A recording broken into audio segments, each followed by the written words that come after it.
Iniciando grabación.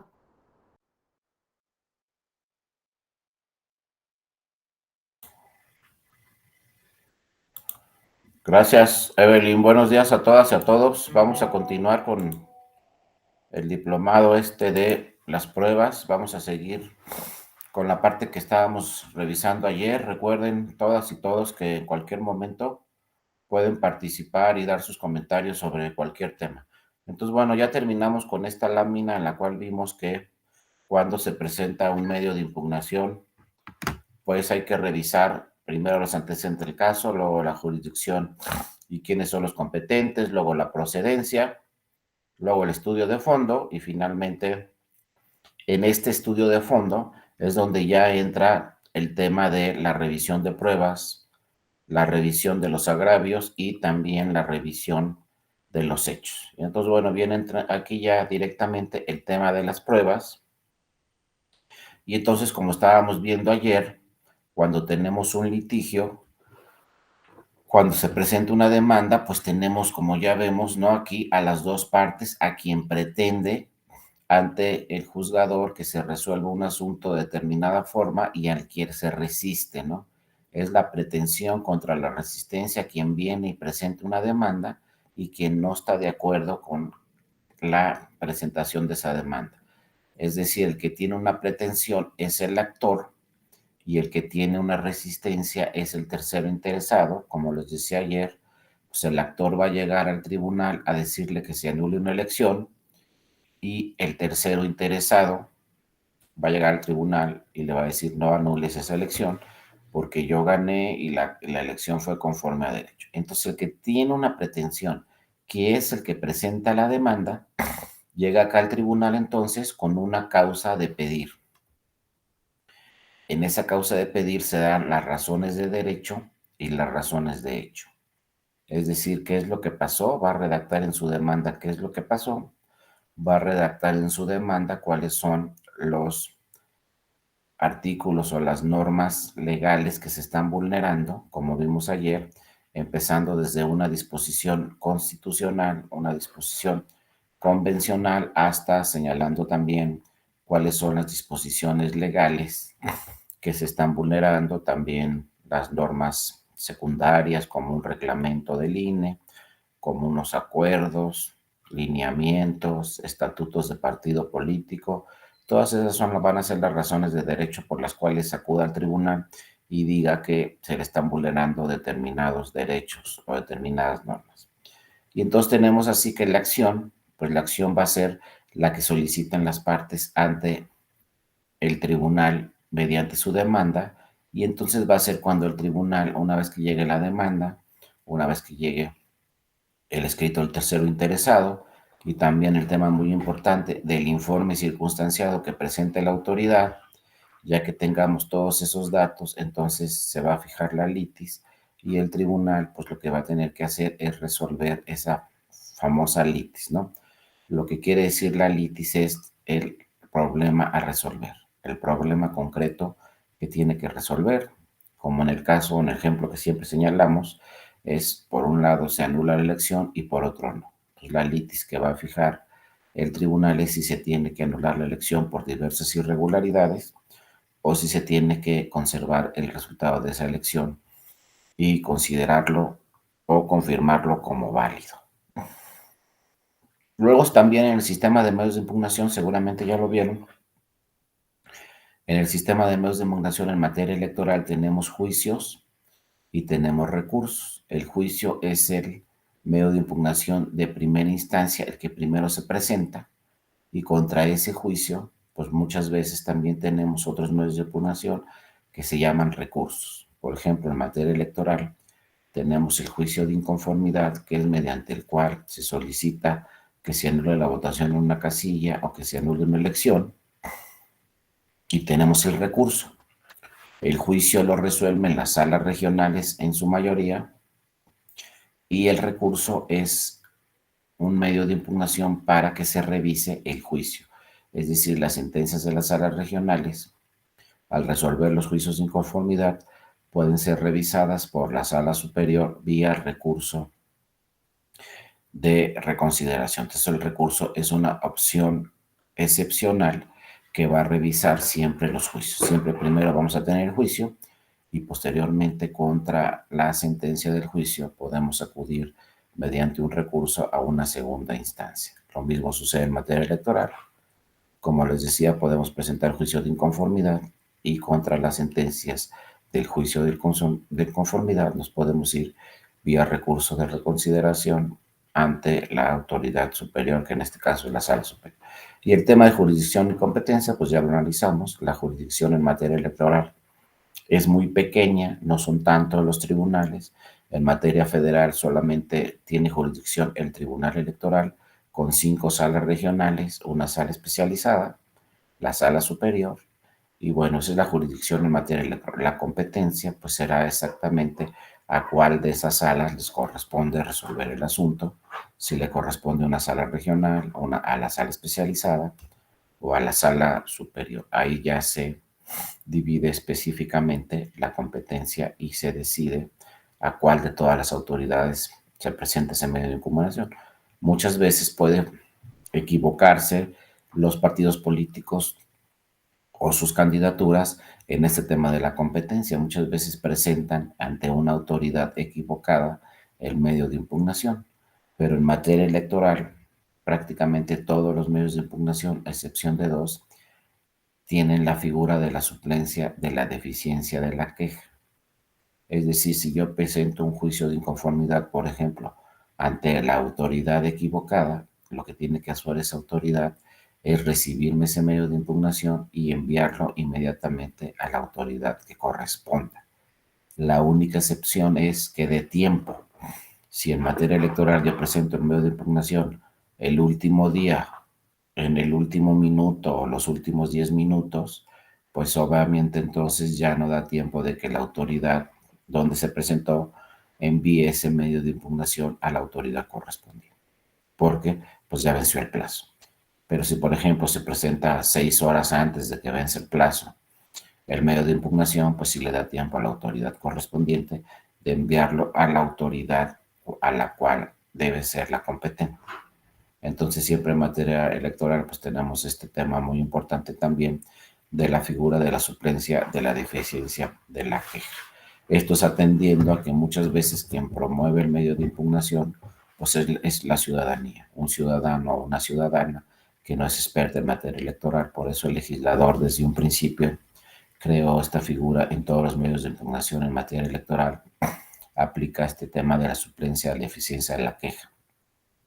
Lo mismo, por ejemplo, si en una demanda se hace valer determinadas normas y se equivocó quien presentó esa demanda y, por ejemplo, dice se me está vulnerando el artículo 99 de la Constitución y en realidad es otro artículo de la Constitución, también aplica la suplencia de la eficiencia de la queja y entonces el tribunal le dice o suple esa deficiencia y pues resuelve la demanda, pero cuando resuelve la demanda señala, no te refieres, le dice al actor, por ejemplo, no te estás refiriendo al 99, porque según tu agravio o conforme a lo que señalas en tu agravio, te estás refiriendo a tal artículo de la Constitución.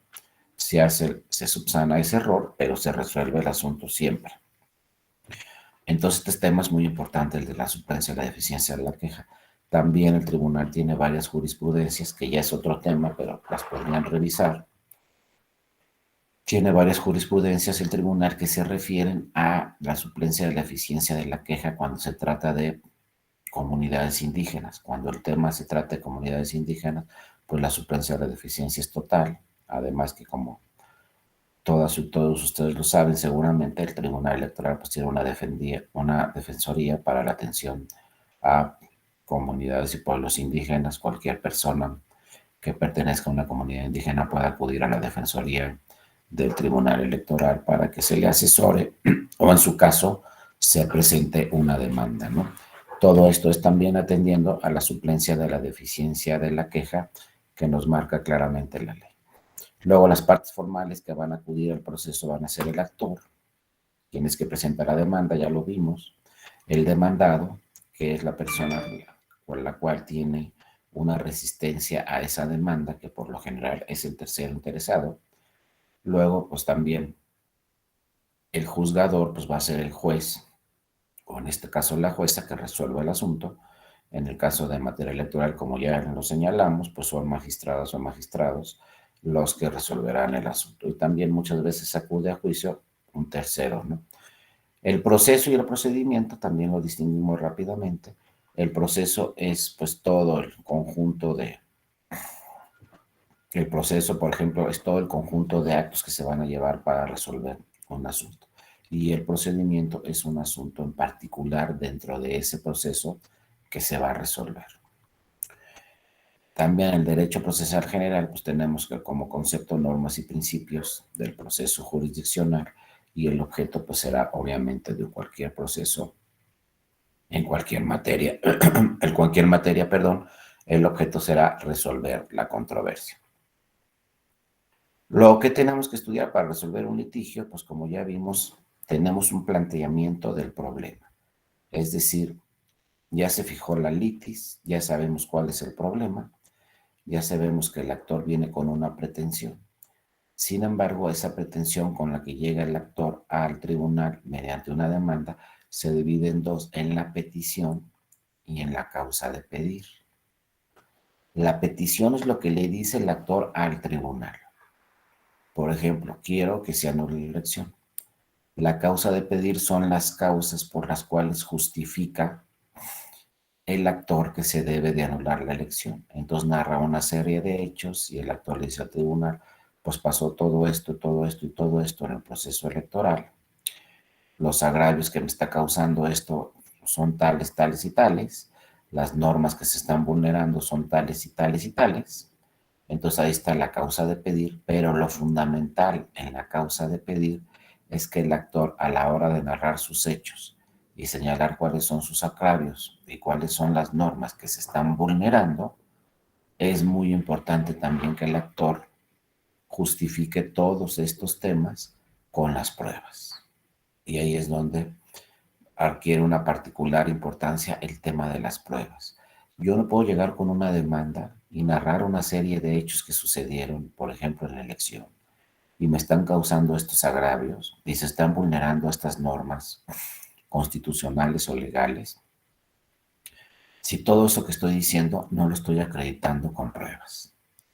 Y es el tema fundamental en un juicio, porque pues nos hemos dado cuenta que muchas veces llegan demandas donde se narran muchísimos hechos, muchísimas circunstancias.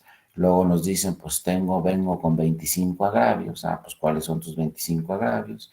Y luego nos dicen, se están vulnerando todas estas normas constitucionales, convencionales, la ley, el reglamento, etcétera. Pero a la hora que revisamos en el expediente el capítulo de pruebas, pues tienen muy pocas pruebas. Entonces no me va a servir de mucho si yo llego con una serie de hechos en mi demanda, narro una serie de circunstancias en mi demanda, pero que finalmente no lo estoy acreditando con hechos.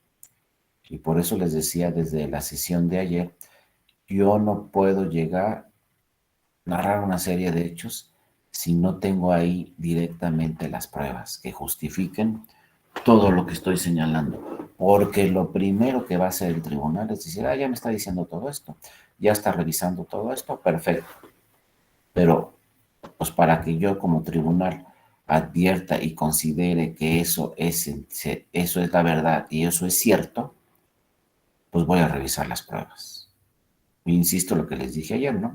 El Tribunal Electoral pues no es un ministerio público, no es una autoridad investigadora, no va a salir del tribunal nadie a recabar más pruebas, solo en algunos casos excepcionales, que ya veremos posteriormente. Entonces, si no llega quien presenta la demanda con las pruebas que justifiquen lo que está diciendo, va a ser muy difícil que tenga por acreditado todo esto que se está señalando en la demanda.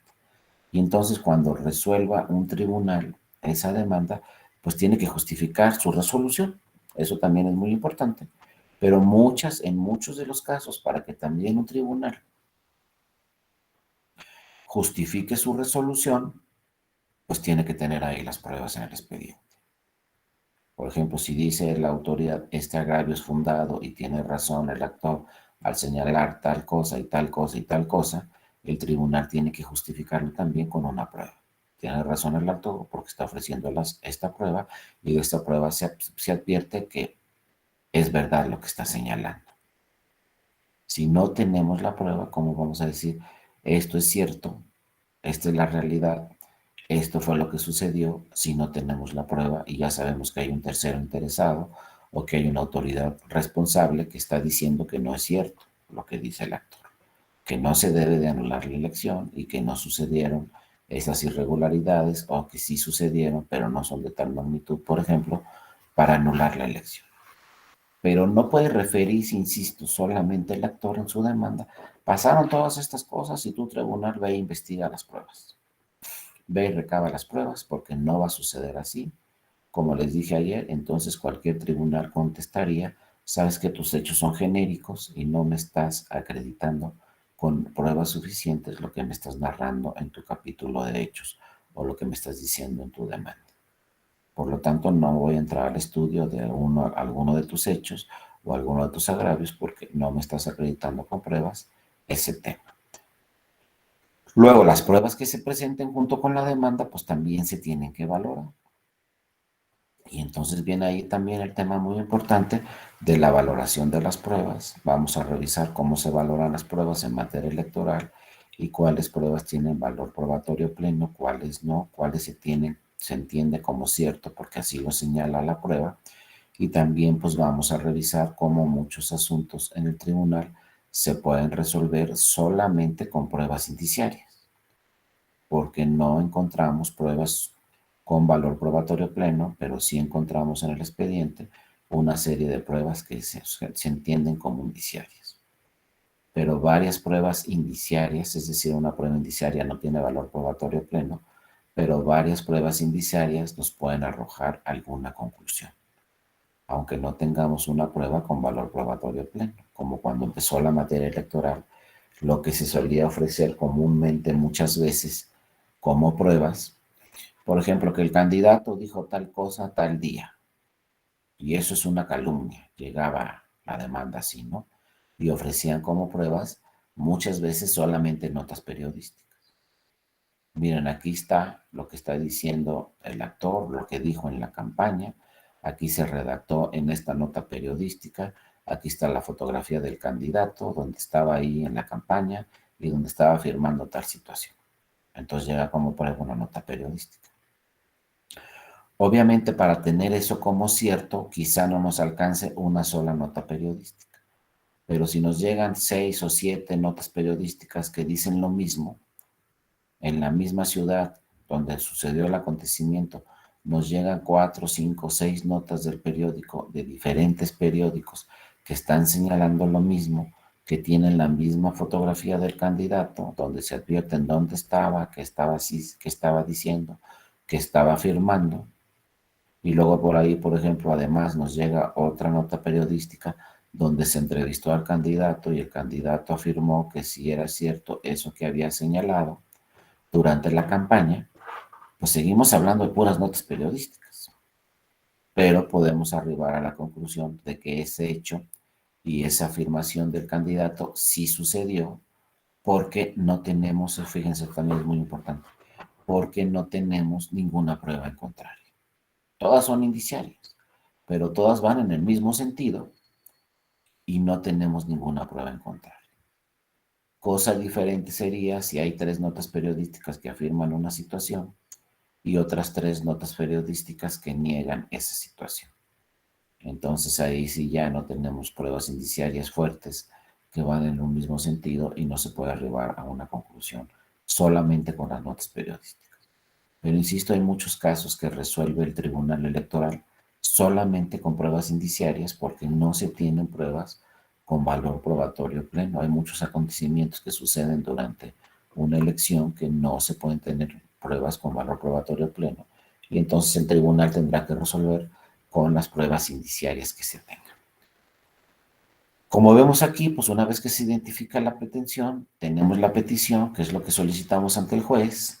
También al juez le señalamos cuáles son los fundamentos de derecho que se están vulnerando, como vimos ayer, empezando con los preceptos constitucionales. Primero tenemos que llegar al tribunal y decirle qué normas constitucionales se están vulnerando y ya después las legales. No nos podemos quedar atrasados como sucedía anteriormente, que uno llegaba al tribunal y le hacía valer solamente la violación de normas legales. No nos va a alcanzar si nada más hacemos valer normas legales, porque estamos acudiendo a un tribunal constitucional, como lo señalamos ayer, que su primera función es proteger los principios y las normas que están en la Constitución. Pues si yo llego al tribunal y le digo, no, pues conforme a la ley se están vulnerando todas estas normas legales, pues me voy a quedar corto, porque el tribunal lo primero que va a revisar es qué dice la Constitución, como vimos ayer, y ya después va a revisar qué dice la ley. Pero cuando el Tribunal Electoral revisa qué dice la ley, pues automáticamente también revisa si esa ley es conforme a la Constitución o no. Entonces, de entrada, yo tengo que llegar con disposiciones constitucionales que se están vulnerando. Y ya también después llego con disposiciones convencionales de tratados internacionales también que estimo se están vulnerando. Y ya luego llego entonces con disposiciones legales, con disposiciones secundarias, como yo puedo decirle al tribunal, pues hay un acuerdo del INE que señala esto, o hay una norma reglamentaria del INE que señala esto, o hay un lineamiento del INE que señala esto. También llego, obviamente, a decirle al tribunal qué normas secundarias se están vulnerando. Pero insisto, tengo que empezar con la Constitución. Si no, ya me quedé atrás. Ya me quedé en los 90, donde los tribunales no eran constitucionales y no hacían interpretaciones a la Constitución. Pero con las reformas de los 90 en México, a la Suprema Corte en 1994 y al Tribunal Electoral en 1996, pues se le dio ya el carácter de tribunales constitucionales a partir de esas fechas y son tribunales que ya interpretan la Constitución. Y ya pueden decir, pues de estas normas constitucionales aplicamos estas, de estas no. Y lo más importante que son tribunales que pueden decir, pues esta norma legal es inconstitucional. Entonces imagínense que llegamos con un fundamento en nuestra demanda solamente con una norma legal y de repente el tribunal nos dice, pues esa norma legal que me estás señalando en tu demanda, pues resulta que es inconstitucional. Pues ya no va a servir mi demanda. Entonces tengo que partir, insisto, de disposiciones constitucionales, porque además lo que tienen las disposiciones constitucionales es que no se pueden combatir. Es decir, yo no puedo llegar a ningún tribunal y decirle esta norma de la Constitución es inconstitucional. Eso no se puede. Todas las normas de la Constitución son válidas, no puedo impugnar una norma constitucional. Nadie puede moverle ni una norma a la Constitución. Lo único que puedo hacer como Tribunal Constitucional es interpretar la Constitución y decir, para resolver este caso concreto, vamos a aplicar esta disposición constitucional. Pero no puedo decir, es inconstitucional la Constitución. Pues se pierde certeza completa en el derecho si alguien o alguna autoridad señala que la Constitución es inconstitucional, alguna norma, ¿no? La Constitución tiene normas y todas tienen la misma validez. El problema de la Constitución también es que muchas veces la propia Constitución pues tiene normas contradictorias. Entonces hay que aplicar una norma de la Constitución y dejar de aplicar otra norma de la Constitución.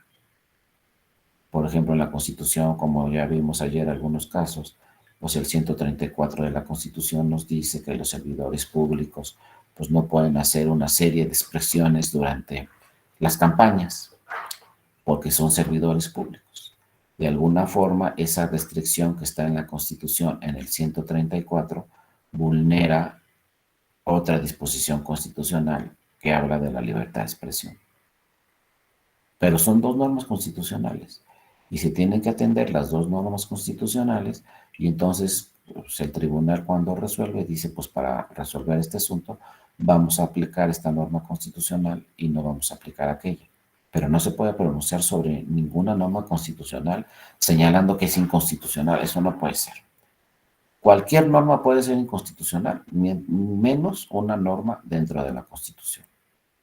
Esas se tienen que acatar todas, ¿no? Entonces, por eso hay que empezar nuestra demanda siempre con disposiciones constitucionales. Entonces, ya vimos en qué consiste la litis, ya vimos también qué es fijar el problema, y ya vimos que, pues, para que todo lo que se argumente en una demanda se entienda como cierto y pueda decir el tribunal tiene razón y resuelvo a tu favor, tenemos que tener las pruebas necesariamente. Sin las pruebas no vamos a llegar, insisto, a ningún lado. Podemos fundamentar muy bien nuestra demanda, pero si no tenemos las pruebas no vamos a llegar a ningún lado. Y lo mismo cuando se realice el proyecto de sentencia, es decir, cuando se haga la sentencia, pues esta se tiene que justificar, obviamente con normas constitucionales, como ya vimos. El tribunal va a decir, yo resuelvo conforme a esto que dice la Constitución, conforme a esto que dicen los tratados internacionales, conforme a esta ley, y lo que estoy diciendo lo justifico con pruebas. Entonces, la decisión también de un tribunal debe llegar debidamente justificada con pruebas. Ningún tribunal se va a atrever a resolver un asunto si no tiene las pruebas en el expediente. Y ojo, a lo mejor las pruebas están allá afuera. A lo mejor llega un ciudadano, llega un partido al tribunal o llega un candidato y nos dice, es que sabes que se quemaron 5 paquetes. Pues puede ser que sí, puede ser que no. Pero si no tenemos las pruebas, el tribunal no puede decir, efectivamente, como señala el actor, se quemaron 5 paquetes. Si no están las pruebas, no va a decir eso, aunque sí haya sucedido eso. Eso también es un tema de fuentes de prueba y medios de prueba, que vamos a ver después rápidamente, que no es lo mismo fuentes de prueba que medios de prueba. Fuentes de prueba son todas aquellas pruebas de las que se puede llegar quien presenta la demanda. Y puede haber miles de pruebas ahí sobre un proceso electoral. Puede haber miles de pruebas donde se diga, no, pues sabes qué pasó esto y esto y esto. Y pueden estar ahí las pruebas. Esas son las fuentes de prueba, todas aquellas pruebas que están afuera del tribunal y que pueden llegar al tribunal. Pero los medios de prueba son solamente aquellas pruebas que llegaron al expediente. Tus fuentes de prueba y medios de prueba nunca va a ser lo mismo tampoco. Fuentes de prueba son todas aquellas que podemos llevar al tribunal, pero medios de prueba son solamente aquellos que llegaron y ya están en el expediente.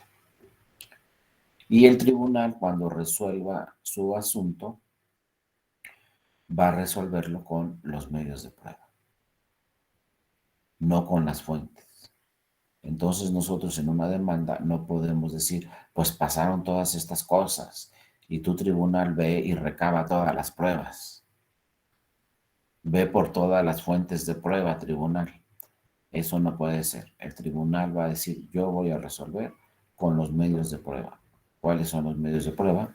Todas aquellas pruebas que se encuentran dentro del expediente. Es con lo único que voy a resolver. Y yo para justificar mi decisión, para justificar mi sentencia, la voy a justificar con las pruebas que están dentro del expediente. Para que cualquiera que quiera solicitar el expediente para ver si se justificó bien o no la sentencia, pues ahí va a revisar que dentro del expediente están las pruebas con las cuales se justificó la sentencia. Sería muy delicado que un tribunal de cualquier materia resuelva un asunto sin tener la prueba en el expediente. Y ojo, el problema en materia electoral es que a lo mejor sí existen todas esas pruebas allá afuera. A lo mejor sí tiene razón el actor diciendo nos pasó todo esto, pero si no pudo traer todas las pruebas al tribunal, el tribunal solamente va a resolver con las pruebas que integran el expediente. Y son temas muy complejos en materia electoral porque los plazos, como ustedes saben, en materia electoral, pues son muy breves. Y entonces en muchas ocasiones, pues si no le da tiempo a los partidos políticos, a las candidatas o a los candidatos, recabar las pruebas suficientes para acreditar lo que están diciendo. Por ejemplo, imagínense que se quiere impugnar la elección de gobernador del Estado de México. ¿Qué tiene que revisar el que quiere impugnar la elección? Pues todo lo que sucedió en el Estado de México, en todo el Estado. Por ejemplo, tendría que revisar qué pasó en todas las casillas que sí están en el Estado de México. ¿Cuántos distritos tiene el Estado de México? Pues 40. Pues hay que revisar lo que sucedió en los 40 distritos. Casilla por casilla de 40 distritos federales. Imagínense cuánto nos vamos a tardar para revisar todo lo que pasó en el Estado de México. ¿Y saben cuál es el plazo para presentar la demanda? 4 días. Entonces, eso sucede comúnmente o muy seguido en materia electoral, que los partidos políticos impugnan elecciones, impugnan la votación recibida en muchas casillas, pero no da tiempo de integrar todas las pruebas, de que lleguen todas las pruebas, porque al partido pues le cuesta mucho trabajo, pues territorialmente revisar qué pasó en cada una de las casillas en un plazo de solamente 4 días. Y además el partido pues tiene que revisar también todo lo que pasó en la etapa de la preparación de la elección. Por ejemplo, que en cuanto gasta los gastos de los partidos políticos, puede llegar el partido y decirle al tribunal se rebasaron los topes de gastos de campaña, pero entonces tiene que revisar quién presenta la demanda, todo lo que pasó durante la preparación de la elección y por qué está señalando que se rebasaron los topes de gastos de campaña. No puede llegar el partido nada más decir se rebasaron los topes de gastos de campaña de quien ganó y por lo tanto tribunal ganó la elección, ¿no? Pues a ver, dime por qué se rebasaron los topes de gastos de quien ganó y justifícamelo con pruebas. Entonces el tema probatorio en materia electoral es muy complejo porque los plazos para presentar los medios de impugnación son muy cortos, ¿no? Son muy poco tiempo. En la mayoría de las legislaciones en las entidades federativas y a nivel federal se habla de un plazo de 4 días solamente para presentar una demanda.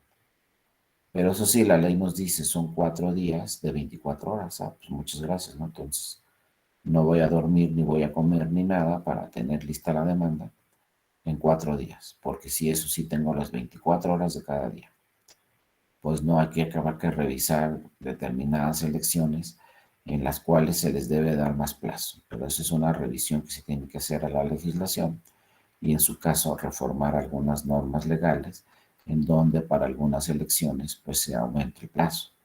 Por ejemplo, si voy a impugnar la elección de gobernador, pues quizá el plazo en vez de 4 días debería ser de 8. Y si voy a impugnar, por ejemplo, la elección presidencial, pues el plazo para presentar la demanda en vez de 4 días podría ser, por ejemplo, de 10 días para yo preparar muy bien mi demanda. A lo mejor el capítulo de hechos, pues sí lo puedo hacer en 4 horas, en 4 días. Luego, los agravios y los fundamentos legales que se me están vulnerando, a lo mejor sí los puedo redactar en 4 días en mi demanda. 4 días son suficientes para redactar qué normas legales se me están vulnerando en una demanda. El problema es recabar las pruebas. Imagínense que el partido político tenga que revisar, pues por decir un ejemplo, lo que sucedió en 5,000 casillas antes de presentar la demanda. Pues para revisar lo que sucedió en 5,000 casillas, pues cuánto me voy a tardar, qué pasó en cada casilla, si está bien el acta de escrutinio y cómputo o no, si está bien el acta de jornada electoral o no, si se presentaron escritos de incidentes o no, en cada una de las 5,000 casillas, si hay fotografías de acontecimientos que sucedieron en las casillas, si hay videos, etcétera. 5,000 casillas, 4 días. ¿Me va a dar tiempo de revisar qué pasó? Ahora imagínense en la elección presidencial, en la última elección presidencial se instalaron más de 160,000 casillas. Y la ley nos dice, tienes 4 días para presentar tu demanda e impugnar la elección presidencial. Y entonces tienes 4 días para revisar qué pasó en 160,000 casillas. Más todo lo que pasó en la preparación de la elección. Y todo tienes que acreditarlo con pruebas. O sea, cuando presentes tu demanda, tienes que presentarme todas las pruebas correspondientes. En 4 días, pues así está la legislación. Por eso les digo, habrá que revisar estos plazos. A lo mejor una elección de ayuntamiento donde se instalaron 6 casillas, pues hasta 4 días me sobra, puede ser. En ese ayuntamiento nada más se instalaron 6 casillas, porque en el país tenemos todo tipo de ayuntamientos. Tenemos ayuntamientos con muchísimas casillas que se instalan, pero también hay muchos ayuntamientos, muchos municipios en el país donde se instalan 4, 6, 8, 10 casillas. Ese es todo el municipio, porque son con una población pues muy baja, ¿no? Entonces, pues no es lo mismo presentar una demanda para impugnar la elección municipal o de ayuntamiento en algún municipio de Sonora donde se instalaron 6 casillas, por ejemplo, y solamente hay que revisar lo que sucedió en 6 casillas que impugnaron una elección de gobernador o gobernadora, una elección de una senaduría, una elección de una diputación federal. Imagínense, en una diputación federal, pues por lo general se instalan de 500 a 600, 700 casillas, nada más de diputaciones federales. Entonces hay que revisar qué pasó en 500, 600 casillas y también tengo un plazo de 4 días para presentar todas las pruebas, porque también la ley muy clara y nos dice, si no nos dices qué pasó en cada casilla y nos ofreces y presentas las pruebas correspondientes en cada casilla, ni siquiera el tribunal está obligado a entrar al estudio de lo que sucedió en cada casilla si tú no estás aportando las pruebas suficientes. Entonces ahí de entrada nos dice la ley, pues por lo que, no, lo que nos digas que sucedió en cada casilla, lo tienes que justificar con pruebas, en cada casilla. Entonces, un partido tiene que llegar con una demanda y redactar qué sucedió en cada casilla y presentar las pruebas correspondientes de cada una de las casillas. Por eso luego los partidos nos dicen, no, pues es que no me da tiempo, tengo 4 días. Y por eso muchas veces no aporta las pruebas suficientes para que se cumpla con su pretensión. Entonces ya vemos que tenemos un fundamento, una motivación y debe existir también una lógica y una relación lógica y racional de lo que debe resolverse en un asunto. Vamos a tener las justificaciones de hecho, o sea, yo cuando presente mi demanda y cuando redacte la sentencia, pues voy a tener las justificaciones de hecho, pero estas necesariamente, como ya vimos, se tienen que acreditar en el expediente, se tienen que comprobar. Si no lo estoy comprobando, no puedo decir que es cierto, insisto. Aunque tengamos ahí la norma aplicable, yo tengo que relacionar esa norma aplicable con alguna prueba. Y luego vienen los temas de interpretación, que también son muy importantes, porque pues todas las autoridades, sobre todo las autoridades jurisdiccionales, como puede ser el tribunal, pues tienen facultades de interpretación. Por ejemplo, esa lámina que se da en un curso de argumentación, pues por ejemplo, aquí puede llegar un partido político y nos puede decir, eso es un pato. Y puede llegar otro partido político y nos puede decir, no es cierto, eso es un conejo. Y entonces, ¿qué es? Es un pato, un conejo, y ahí viene la función del tribunal. No, pues el partido que presentó la demanda nos va a decir, mira, lo que está ahí son las orejas del conejo. Lo que está del lado izquierdo son las orejas del conejo. Y va a llegar el otro partido y nos va a decir, no, esas no son las orejas del conejo. Ese es el pico del pato. ¿Y entonces qué es? Entonces vean cómo las cosas tienen diversas interpretaciones, pero el tribunal para arribar a una conclusión que va a hacer, pues va a necesitar pruebas. Va a decir, ah, bueno, pues vamos a ver si tiene plumas o no, y ya, así de sencillo. Si esa figura que está ahí tiene plumas, es pato. Si no tiene plumas, es conejo, por ejemplo, ¿no? Y ya, porque hay diversas interpretaciones. Entonces muchas veces el tema de pruebas es clarísimo, ¿no? Muy claro, y ahí es la única forma donde vamos a resolver con las pruebas, porque si no nos vamos a quedar así como esa figura en la interpretación, y uno nos va a decir es pato, otro nos va a decir conejo, mira cómo ahí están las orejas, se ve muy claramente, mira cómo está el ojo ahí, mira cómo la boca del conejo está del otro lado de las orejas, y otro nos va a decir, no, no, no, no, esas no son orejas, es el pico del pato y no sé qué. Total, tenemos que revisarlo eso con pruebas. Las pruebas son las que nos van a sacar de la interpretación.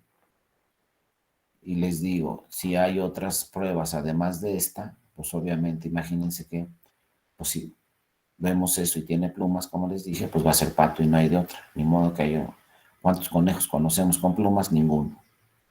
Entonces va a ser pato y va a ser pato y háganme como quiera. Pero si está la prueba en el expediente. Y no puede llegar el actor y decir, no, pues vete al bosque y revísalo. No, eso es lo que les decía que debe quedar muy claro.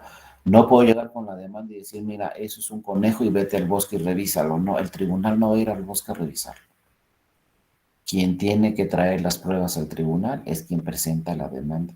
Por lo menos en materia electoral no existe esa figura tan importante que es la diligencia para mejor proveer. Pero hay excepciones.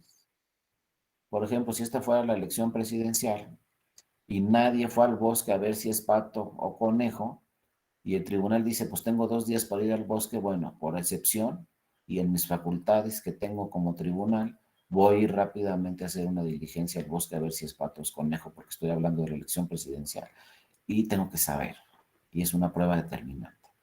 Pero lo decide el tribunal en forma discrecional. El tribunal puede decidir si va al bosque a ver si está ese pato o es conejo o no, y si le da tiempo también. Pero si el tribunal dice, tengo que resolver este asunto en 2 horas, pues ya no puedo ir al bosque y ni modo. No me presentaste las pruebas, entonces tú me estás diciendo que es conejo, pero yo no puedo decir en mi sentencia que es conejo porque nada más tengo ese dibujo, pero no sé si son plumas o no sé si son o no son plumas, ¿no? Por eso les digo, tenemos que llegar nosotros con las pruebas. Ahora, discrecionalmente, el tribunal pues podrá realizar una inspección judicial para revisar qué fue lo que sucedió. Pero si da tiempo y la prueba es determinante. Por ejemplo, nos dice se quemó un paquete, pues a lo mejor el tribunal, con sus facultades discrecionales, puede ir a la casilla donde se instaló a ver si se quemó el paquete o no, a ver si quedó algo o no quedó algo. Pero es discrecional y debe ser determinante esa prueba para resolver el asunto. Entonces no nos podemos confiar a eso. Nosotros como parte en un proceso tendremos que llevar las pruebas al tribunal. Y fíjense, ese asunto que ahí lo ven medio complejo de interpretación, pues se resuelve rápidamente con una prueba. Así son así se resuelven la mayoría de los juicios. Muchas veces pensamos, no, hombre, este juicio es imposible de resolver, está muy complejo. No, con que lleguemos con la prueba idónea se resuelve rápidamente. Una prueba muchas veces va a resolvernos el asunto, pero tengo que tener la prueba. Por eso siempre en el tribunal nos damos cuenta si tiene razón el actor o no cuando presenta su demanda. Simple y sencillamente le da uno rápidamente una revisada a las pruebas que están en el expediente, y con las pruebas que están en el expediente uno rápidamente se da cuenta si tiene razón o no tiene razón el actor en lo que está señalándose, ¿no? Eso es el tema también, que luego lo podrán ver en otro diplomado si se quieren inscribir también aquí en la Escuela Judicial. Tenemos varios diplomados, uno hay de argumentación jurídica, muy interesante, donde se tocan todos estos temas, como este del pato, ¿no? Cómo deben hacerse diversas interpretaciones, y también se tocan los temas del control constitucional que tiene el Tribunal Electoral también para resolver los asuntos, donde en lo primero que revisa el tribunal es el tema de la Constitución, ¿no? Y luego viene esta figura. Esta figura es esencial. También muchas veces se nos olvida lo que le llaman los italianos nexo causal. Este concepto del nexo causal nace de los italianos. Acuérdense que los italianos desde hace mucho tiempo son expertos en materia de pruebas. Tenemos muchos teóricos, muchos profesores que desde hace mucho tiempo hablan del tema de las pruebas. Y siempre los italianos han hablado de esta figura del nexo causal. Y esta figura pues es esencial, ¿no? Este tema se desarrolló un poco en ese asunto que está ahí abajo de la lámina, el Subgin 359-2012. Este es el sub, quiere decir sala superior, gin quiere decir juicio de inconformidad, 359-2012. Este es el asunto de la elección presidencial del 2012. Y en la elección presidencial, cuando se impugnó la elección presidencial del 2012, pues ahí sí se mete en ese expediente y revisan la sentencia. Ahí se hace un poco un estudio rápidamente de lo que se entiende por nexo causal. Más o menos se define qué quiere decir nexo causal, y se pone ahí, se revisa en el tema de la elección presidencial por qué no se cumplió con este tema del nexo causal de forma suficiente para anular la elección presidencial. Es decir, en la elección presidencial del 2012, cuando se impugnó, se señaló que lo que sucedió es que faltaron pruebas, lo que les decía. En el 2012 y en el 2006 no se anuló la elección porque no ofrecieron la parte actora las pruebas suficientes. No había lo que se señala ahí, un nexo causal. ¿Qué quiere decir nexo causal? Que los hechos deben coincidir o deben de acreditarse con los medios probatorios suficientes. Debe haber un nexo necesariamente de lo que me estás diciendo con los medios probatorios, o sea, con las pruebas que me estás ofreciendo. El nexo causal, como dice aquí, como se dijo aquí en este asunto de la elección presidencial, el nexo causal se refiere a dos eventos que necesariamente deben de suceder. El primer evento son los hechos, cuando me estás diciendo que está sucediendo tal situación, y el segundo evento que se tiene que cumplir es que me lo acredites con una prueba. Por ejemplo, se dijo en la elección presidencial del 2012, pues hubo compra o coacción del voto. Ese es el hecho, hubo compra o coacción del voto. Pero a ver, demuéstrame con qué pruebas me estás acreditando que hubo o existió compra o coacción del voto. Si no hay un nexo causal, va a ser muy difícil que se tenga como cierto lo que me estás diciendo. Por ejemplo, yo recuerdo todavía que en el 2012 llegó un tráiler ahí con determinados animalitos que se ofrecieron como pruebas, vivos, y se decía en la demanda, con esto se compró el voto de determinados ciudadanos. Entonces imagínense que llega a un tribunal un tráiler donde se bajen ciertos animales ahí y se ofrezcan como pruebas y se diga en el tribunal, no, pues aquí se coaccionó el voto porque estos animales se repartieron a la ciudadanía, no sé qué, y con eso se compró el voto. Pues ahí lo que hizo el tribunal es, pues, se bajaron los animales, se contrató ahí a un veterinario experto, se le tomaron fotos a los animales, nos dijo el veterinario qué edad tenían todos esos animales, se levantaron unas fotografías, un acta circunstanciada donde se señalaba cuántos animales eran, que se ofrecieron como pruebas, ya que se tenían las actas levantadas con las fotografías y el veterinario había señalado exactamente de qué animal se trataba, qué edad tenía, etcétera, pues se regresó el tráiler con todos los animales y lo que quedó ahí como prueba son las actas que levantó el secretario general de la Sala Superior, asentando que esos animales se habían ofrecido como pruebas. Pero obviamente después se dijo en la sentencia, ¿dónde está el nexo causal? Ya me ofreciste estos 7, 8 animalitos y dijiste que se compró el voto, pero no hay un nexo causal. ¿Cuántos votos se compraron? ¿A quién le repartiste estos animalitos? Son 7, pues entonces, ¿qué? ¿Nomás se compraron 7 votos? ¿Y a qué personas? ¿Y cómo afectó el voto? O sea, les digo, es que es muy difícil.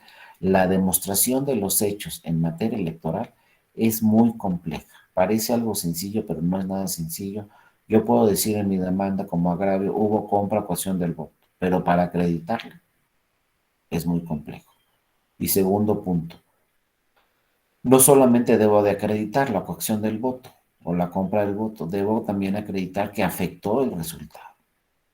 Es decir, me regalaron una despensa. Ah, bueno, hay compra del voto. Pues a lo mejor. Pero ya porque me regalaron una despensa, cambié el sentido de mi voto o no. A lo mejor me regalaron la despensa y seguí votando por el mismo y me quedé con la despensa. Y por otro lado me regalaron una gorra y por otro lado me regalaron una licuadora y todos los partidos me regalaron de todo y entonces viene aquí la cocción del voto, pero no cambié el sentido de mi voto. Seguí votando por el mismo. Entonces dice el tribunal, si no se acredita, eso es lo que se llama en materia de nulidades, que también aquí sigo promocionando a la escuela, también hay un diplomado de nulidades que pueden entrar. Eso en nulidades se llama la determinancia. A lo mejor por ahí se acredita que efectivamente me presionaron para votar a favor de un partido político porque me regalaron algo. Pero dice el tribunal y dice la ley, debe acreditarse la determinancia. ¿Qué quiere decir eso? Que efectivamente cambié el sentido de mi voto y por eso el resultado de la elección fue diferente y por lo tanto se tiene que anular la elección porque yo cambié el sentido de mi voto porque me coaccionaron. Pero ¿cómo acreditar? Fíjense lo complejo ante el tribunal que sí me regalaron todas esas cosas, hubo coacción del voto, pero no se afectó el resultado de la elección. No cambié el sentido de mi voto. Sí me dieron la licuadora, pero seguí votando por el mismo. Y dice el tribunal, si siguió votando por el mismo, pues sí existe una irregularidad, pero no es determinante porque no cambió el resultado de la elección. Y para que se anule una elección, yo tengo que demostrarle con pruebas al tribunal que cambió el resultado de mi elección. Entonces, primero tengo que demostrar este nexo causal.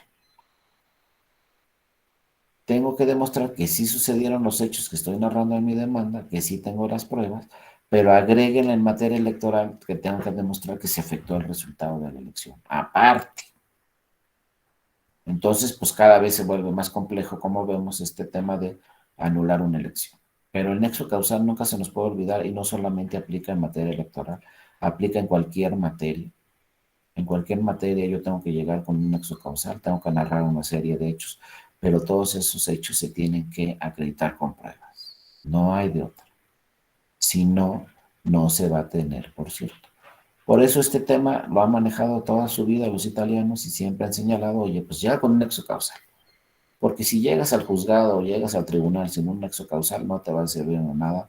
Puedes hacerme una demanda narrándome 300 páginas de irregularidades, pero si la demanda no trae pruebas después, esas 300 irregularidades que me estás narrando en tu demanda no se tienen como ciertas. Y por ejemplo, me acuerdo que en esta elección presidencial, cuando se revisó, pues se decía hubo coacción del voto, pero fíjense cómo ni siquiera se tenían bien redactados los argumentos, porque nos dijeron, es que, por un ejemplo, ¿no? Porque pues, era una demanda muy amplia donde venían muchísimos agravios, muchísimas irregularidades, pero por ahí venía un argumento, es que hubo coacción del voto porque regalaron gorras, y aquí te ofrezco como prueba las gorras que regalaron. Y vean en los errores que podemos incurrir en materia electoral. ¿Quién regaló gorras? El partido. ¿Está prohibido? No. Por supuesto que no. Un partido puede regalar gorras, puede regalar playeras, puede regalar chamarras.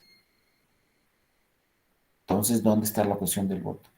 Luego, fíjense, en el 2012 me acuerdo que había una bodega ahí en el tribunal llena de pruebas, porque se presentaron más de 5,000 pruebas de la elección presidencial.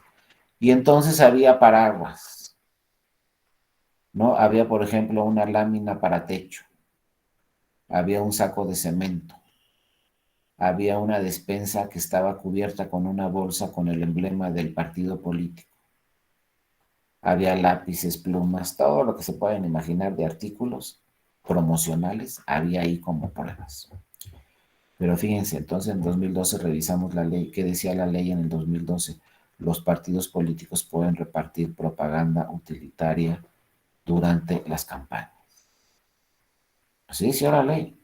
Es más, así sigue diciendo la ley. Los partidos políticos pueden repartir propaganda utilitaria. Entonces entramos desde el diccionario. ¿Qué tiene, no? ¿Qué se entiende por propaganda utilitaria? ¿Y saben qué dice el diccionario? Propaganda es aquella donde trae el emblema del partido o trae el nombre del candidato o trae el nombre del partido y es útil para el que la recibe. Entonces, eso es propaganda utilitaria.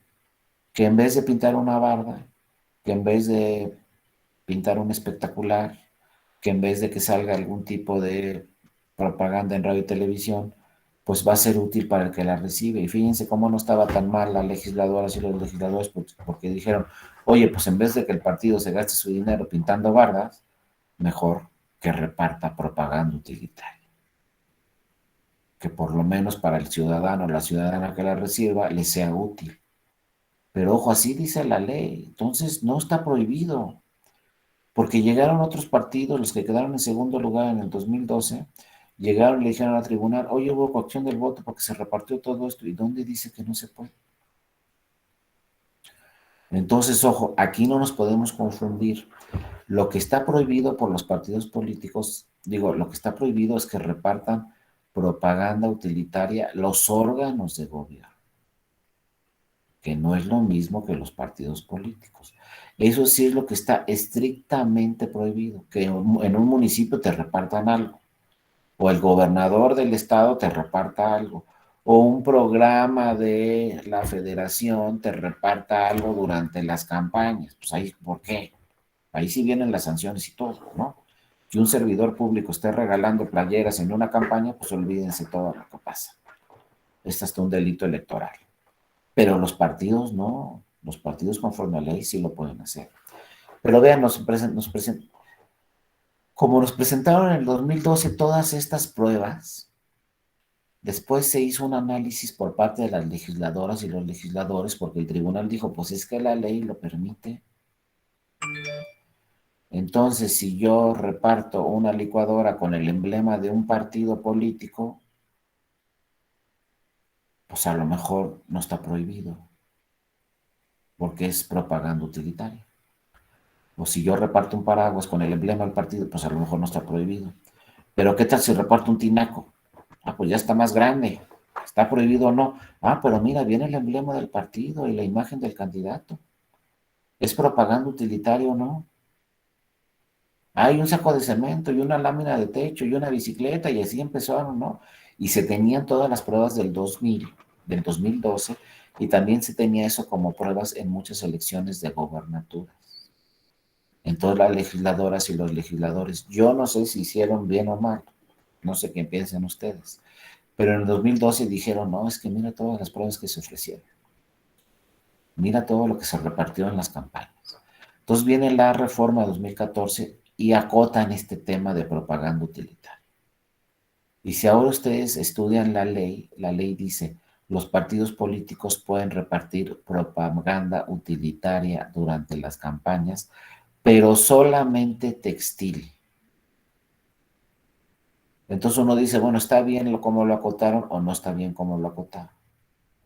Porque, por ejemplo, para mí, que repartieran cuadernos, que repartieran plumas, que repartieran lápices, que repartieran reglas, que repartieran calculadoras, pues estaba bien.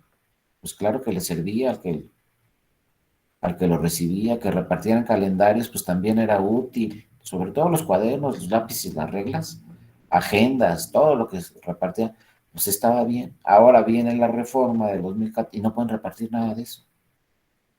Ahorita en el 2022, los estados que tienen campañas, pues no pueden repartir un lápiz, no pueden repartir una regla, no pueden repartir un cuaderno, no pueden repartir una calculadora, que eran cosas que eran útiles para que las recibía. Yo decía, bueno, si los partidos se gastan tanto dinero en su propaganda, por lo menos que se la gasten en artículos, pues que nos van a servir a la ciudadanía. Pero resulta que nomás le acotaron a textil, entonces yo no sé si estuvo bien acotarle a textil o no.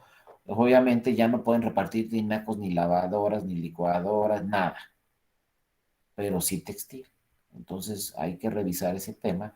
Desde mi punto de vista, lo que tendría que haber dicho la ley es la propaganda utilitaria que se pueda repartir en las campañas será, yo así lo hubiera puesto, ¿no? Pero eso ya es muy personal y obviamente no soy legislador ni legisladora para andar cambiando la ley yo, pero yo le hubiera puesto así, la propaganda utilitaria que se puede repartir durante las campañas será la que autorice el INE en una lista.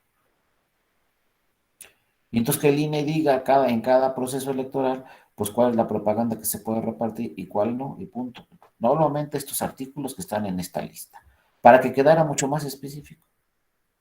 Y entonces el INE podría decir, no, pues cuadernos, podría decir lápices, plumas, etcétera, y no solamente textil, pero como no quedó así, el INE no tiene atribuciones para decir qué propaganda sí, qué propaganda no. La propia ley lo dice directamente y dice textil. Entonces ahora pues nos van a dar gorras, playeras, chamarras, camisetas, de todo nos van a dar, pero solamente textil, para evitar este tipo de cosas de lavadoras, licuadoras, bicicletas, tinacos, que todo eso se ha ofrecido al tribunal como pruebas de coacción del voto, cuando en realidad no había coacción del voto porque los partidos políticos tenían este derecho a repartir eso. Ahora decían es que con un tinaco a poco no vas a votar por el que te regaló un tinaco. Pero lo que hacían los partidos políticos en realidad, obviamente a ningún partido político pues, le alcanzaba también su financiamiento público para repartir 5,000 tinacos, ¿verdad? Lo que hacía el partido, que también a lo mejor no estaba mal, pues llegaba hacia una campaña y en esa comunidad donde realizaba la campaña ese día, pues rifaba 5 tinacos. No es que le dé uno a cada elector, ¿no? Eran 5 y se rifaban, pues ahora ya no se puede rifar ni uno, porque no son textiles. Por eso les digo, no sé hasta dónde esté bien, hasta dónde está mal. Luego el partido a lo mejor llegaba con una licuadora, con una lavadora y con un refrigerador y lo rifaba ahí en la campaña. Y entonces ya decía luego el partido que perdió, es coacción del voto, compraron el voto, pero no estaba prohibido, sí estaba prohibido y venían ahí las discusiones. Pues ahora ya es textil. Entonces ahora ya no pueden rifar ni un licuado, no pueden rifar ni una pluma, para que me entiendan. porque ya la ley dice solamente material textil. Y lo que sí dejó algo muy importante en la reforma 2014 es que ahora sí todos los proveedores que le venden cosas a los partidos políticos tienen que darse de alta ante un padrón que tiene el INE, ¿no? Muchos de ustedes deben de saberlo. Yo ya no puedo venderle una playera a un partido político si no estoy dada de alta en el padrón del INE. Entonces el INE tiene una lista de proveedores para los partidos políticos y el INE al darlo de alta pues revisa si está dado de alta en Hacienda, si cumple con el chat, si cumple con todos los requisitos para venderle algún servicio a un partido político. Pues ya no es cualquiera. Eso sí se evitó y quedó muy bien en la reforma de 2014, porque yo ya no puedo ir con mi compadre y decirle, oye, véndeme todas las playeras para la campaña, ¿no? Si el compadre no está dado de alta su empresa en el padrón, en la lista que tiene el INE, ese compadre no le va a poder vender ningún solo artículo. ¿Por qué hace esto el INE? Para que se acredite evidentemente que esa persona está dada de alta en Hacienda y que no va a haber luego problemas en el tema de fiscalización. Entonces ahora sí, pues si yo me dedico a venderles artículos promocionales a los partidos políticos, pues lo primero que tengo que hacer es darme de alta ante el INE y quedar en esa lista de probadores que tiene el INE. Si no estoy en esa lista, no me van a poder vender ningún artículo para los partidos. Pero habrá que revisar, insisto, este tema, porque muchas veces en muchas demandas los medios probatorios son esos que les digo, artículos promocionales, cuando no están prohibidos. Los que tienen prohibición de repartir todo este tipo de propaganda son las autoridades, obviamente, de gobierno. En un municipio no me pueden repartir nada, mucho menos en el estado y mucho menos a nivel federal si estamos durante campañas, ¿no? En fin, así se dieron esos casos y luego, bueno, vienen aquí los temas, ¿no? Pues la decisión, cómo vamos a resolver el asunto, la interpretación jurídica, que ya la platicamos, las teorías, ¿no? De la interpretación jurídica, ya también lo platicamos. Hay varias láminas que ya se las platiqué, por eso me las estoy saltando. Los principios que siempre debe partir una demanda a partir de los principios constitucionales, las directrices constitucionales, siempre tendremos que revisar en primer término, ¿no? Qué se entiende por principios y luego cuáles son las disposiciones constitucionales que se tienen que aplicar. Luego viene la garantía de jurisdicción, este también ya la platicamos un poco, que en el artículo 17 dice que toda persona tiene derecho a que se le administre justicia ante los tribunales. Al ser esta disposición constitucional, pues cualquier persona tiene derecho a acudir a un tribunal. Y muchas veces no existe, por ejemplo, el medio de impugnación idóneo.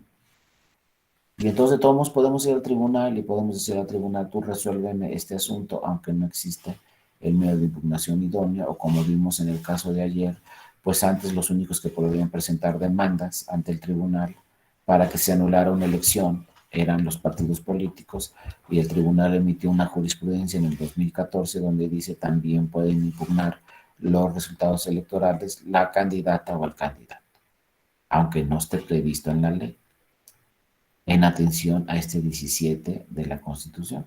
Porque si revisamos la ley, dice, no, pues tú quieres impugnar la votación en una casilla o quieres impugnar una elección, los únicos que pueden son los partidos políticos.